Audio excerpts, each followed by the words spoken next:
What we have here is a 2008 Chevy Silverado. You just got towed in and it will not crank, won't do anything. You can see by turning the key on, no dash lights, no radio, nothing comes on.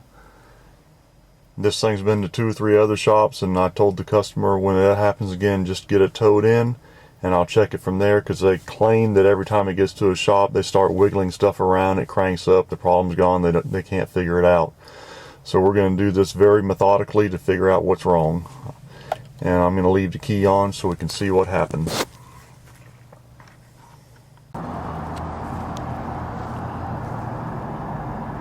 We're going to start by checking the voltage of the battery.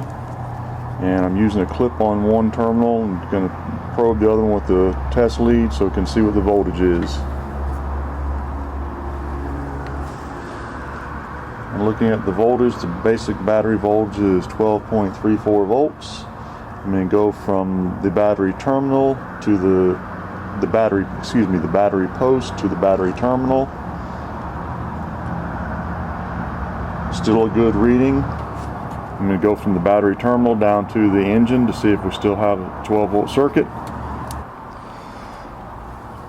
I'm going to check right where the battery ground cable attaches to the engine. Here we got about 4.4 volts. I'm going to start working my way back to battery cable and see if I can find a problem in the cable itself. Volts are staying the same.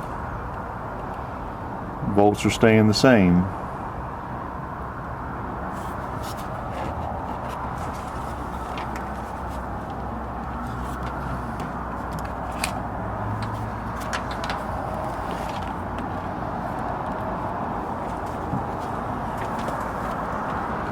I'm going to check at the same bare spot on the battery cable near the terminal.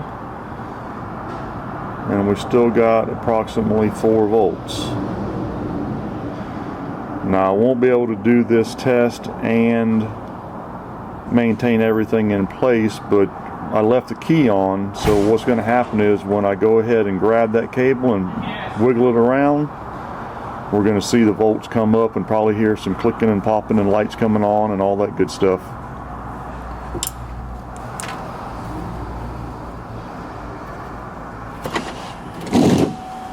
And there we go.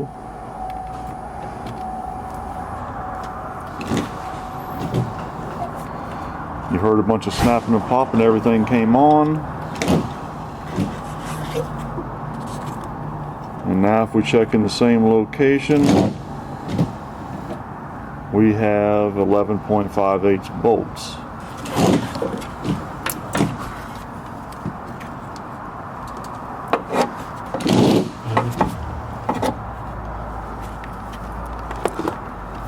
Going back down to the engine block, we have about 11.5 volts again. So just a simple test, leaving the key on with the load, doing a voltage test over here at the battery negative terminal. We've determined that it's kind of hard to see, but there's a problem in the actual cable connection between here and here. And what we're going to do is we're going to order up a new cable, put it on, and we'll cut this one apart to see what's actually going on. Well, like I said earlier, we were going to go ahead and replace the battery cable, but after finding out it cost $115, we're just going to replace the battery cable end. Now you can see I've installed a marine style negative battery terminal. Crimped and soldered 2 ring terminals onto the battery cables and attached it together with a wing nut, and this is a pretty permanent repair. The customer should never have a problem with this again. And if they do have a problem, it's pretty simple to fix because it's all broken down into manageable components. The terminal itself ever got corroded, wore out, it can be replaced and you don't have to worry about changing the ring terminals.